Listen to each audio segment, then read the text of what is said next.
राजू झालं राजूचं काय, राजूला जास्त माहिती आहे याच्यातलं. राजूने परवा हा विषय खूप छान मांडला बेलापूरला. सगळं मारलं काय मारलं काय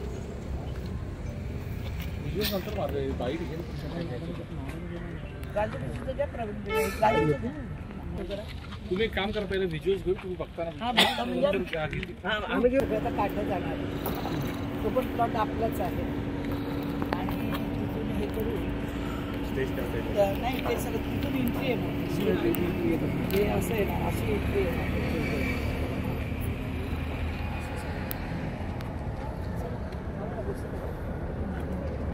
ज्याला जायचं नाही, मला मी बघतो माझं टेन्शन नाही. किती वर्षातून 12 वर्ष रामाचं एक तपश्चर्या झाली. राम वनवासात जाऊन रामाला आज इथे मुक्तता मिळाली.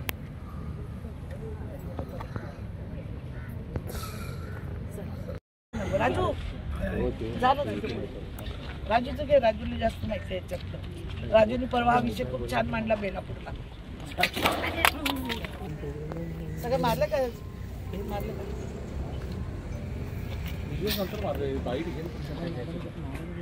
राजू तुझं काय प्रवीण तुम्ही काम करा, पहिले व्हिज्युअल्स घेऊन तुम्ही बघताना आम्ही काढलं जाणार. तो पण प्लॉट आपलाच आहे आणि तिथून हे करू नाही, ते सगळं तिथून एंट्री आहे मग हे असं आहे ना, अशी एंट्री आहे.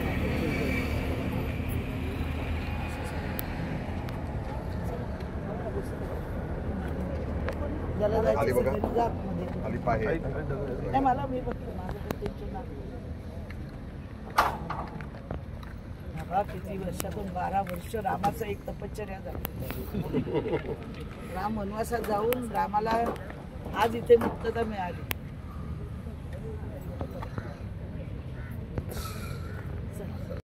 कुठेही पैसे कमी केले जाणार नाही. कशा पद्धतीने भवन उभारला जाणार?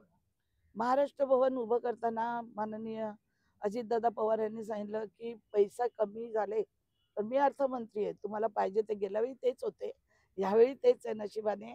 आणि त्यांनी सांगितलं कुठेही, त्यावेळी ते विरोधी पक्षात असताना सुद्धा त्यांनी सांगितलं महाराष्ट्रात महाराष्ट्र भवन झालं पाहिजे आणि आपली संस्कृती आपली कला ही टिकली पाहिजे. इतर भवनांची इथं सगळे आपण बघतो, त्यांच्या भवनामध्ये त्यांचे मंत्री येतात, सांस्कृतिक कार्यक्रम होतात सगळं. तर कुठेही तुम्हाला एकही पैशाची मी कमी पडून देणार. मी स्वतः लक्ष घालीन या महाराष्ट्र भवनाच्या बांधणीमध्ये आणि हे महाराष्ट्र भवन महाराष्ट्रामध्ये देखणं. आणि त्यांनी सांगितलं दिल्लीपेक्षाही सुंदर हे महाराष्ट्र भवन होईल.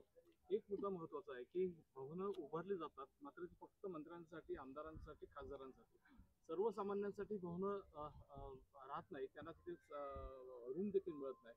या महाराष्ट्र भवनामध्ये आपण पुढचं नियोजन कसं केलं? आपण खूप चांगला प्रश्न विनयजी विचारलेला आहे. या महाराष्ट्र भवनामध्ये महाराष्ट्रातल्या आपली शेतकऱ्यांची मुलं असतील, प्रकल्पग्रस्तांची मुलं असतील, ती महाराष्ट्र राज्यातून नवी मुंबई, मुंबईमध्ये जेव्हा प्रशिक्षणासाठी येतात, पोलीस भरती आपण पाहिली असेल, आपणच कितीतरी वेळा बातम्या करून दाखवल्या, गार्डनमध्ये झोपतात, त्यांना पाण्याची व्यवस्था नसते, शौचालयाची व्यवस्था नसते कसली.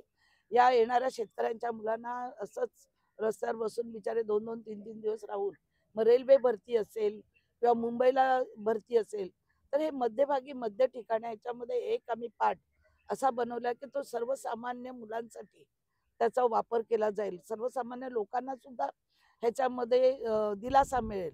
आणि ही जी मुलं जेव्हा येतात त्यावेळी ते एक बिल्डिंग अशी सेपरेट आपण त्याच्यात तयार करतोय की त्याच्यामध्ये येणाऱ्या मंत्र्याबरोबर येणारे ड्रायव्हर असतील, पी असतील, त्यांची वाताहत होते. कधी वस्तीला आता सगळ्या मिटिंगी कोकण भवनला होतात, जागा कमी पडते. पुढच्या मिटिंगी संपूर्ण राज्याच्या नवमुंबईत होतील. तशा पद्धतीने हॉल सांस्कृतिक भवन बनवलेलं आहे. आणि राज्यात जे आपलं उत्पादन केलेलं महिला बचत गटाने काम आहे किंवा राज्यात आपले वेगवेगळ्या पैठणी असतील, येवल्याच्या असतील, पंढरपूरच्या असतील, जिथे जिथे हातमागाच्या आपल्या वस्तू असतील, खादी ग्रामोच्या स्वदेशी मालाला इथे मोठ्या प्रमाणात बाजारपेठ कशी मिळेल त्यासाठी सुद्धा आम्ही इथे लक्ष देणार आहे. आणि त्यासाठी मोठी मोठी दालनं, हॉल, लग्न कार्याला हॉल, दालनं असं सगळे ह्याच्यामध्ये नियोजन केलेलं आहे. मुंबईमध्ये महाराष्ट्र भवन व्हावं यासाठी गेली 12 वर्ष सातत्याने माझा प्रयत्न होता. सभागृहामध्ये वेगवेगळ्या अयोध्यातून लक्षवेधी प्रश्न, मांडत होती. सिडको प्रत्येक वेळी काही ना काही कारण सांगत होती.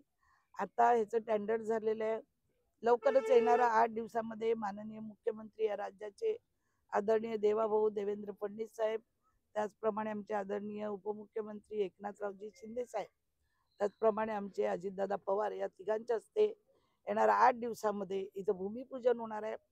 त्यामुळे आम्ही हे सगळे कार्यकर्ते भूमिपूजनाची पूर्वतयारीसाठी की तयारी कशी पद्धतीने केली पाहिजे, काय केली पाहिजे, यासाठी आज आम्ही सगळा पाहणी दौरी इथे करत आहोत. आणि या पाहणी दौऱ्यामध्ये इथे आता आर्किटेक्ट, इंजिनियर ह्या ज्यांना काम मिळालंय तेही आलेले आहेत आणि त्याच्यावरती आमचं सगळं हा विचार विनिमय चालू आहे. गेल्या अनेक पासून जे बघायला गेलं तर महाराष्ट्र भवनाचं काम जे आहे झालं, सगळ्या गोष्टी झाल्या. असं वाटतं का कुठेतरी मध्यंतरी अडकाटी आणण्याचा प्रयत्न केला जात होता? ते तर आपल्या सगळ्यांनाच माहिती आहे. नव्या मुंबईमध्ये कुठलंही मी काम घेतलं, मग हॉस्पिटल असेल, मरीना असेल किंवा महाराष्ट्र भवन असेल, हे 3 मोठे मोठे प्रकल्प माझे आपल्याला माहिती आहे गेल्या किती दिवसापासून अडकलंय. तर नशीब हे महाराष्ट्र भवनच्या साठी सतत टोळे मारले जायचे विरोधकांकडनं की टेंडर झालंय तरी होत नाही, पण काही अडचणी असतात. इन्व्हायरमेंटची परवानगी नव्हत्या, सगळ्या आता अडचणी दूर झालेल्या आहेत. आता कोणी अडचण टाकायचं काम केलं तर ते सरकारला आणि पब्लिकलाही कळेल. हे महाराष्ट्र भवन वाशीकरांसाठी किती महत्वाचं आहे आणि या महाराष्ट्रासाठी सुद्धा किती महत्वाचं आहे हे लोकांना, जनतेला कळून चुकलेलं आहे. इथला मराठी माणूस, ह्या मराठा माणसाचे मला किती वेळा फोन आलेले आहेत की ताई, हे महाराष्ट्र भवन करताना काही अडचण असेल, काही मदत असेल तर तुम्ही आम्हाला सांगा, आम्ही तुमच्या मागे पाठीमागे उभं आहे. पण हे महाराष्ट्र भवन हे नव्या मुंबईत झालं पाहिजे आणि त्याचं आता येणाऱ्या 8 दिवसामध्ये हा प्रकल्प म्हणजे भूमिपूजनासाठी पुढे चाललेला आहे आणि त्यासाठी आम्ही सगळे आज या साईटवर आलेलो आहोत. एक महत्वाचा मुद्दा असा की अर्थमंत्री अजित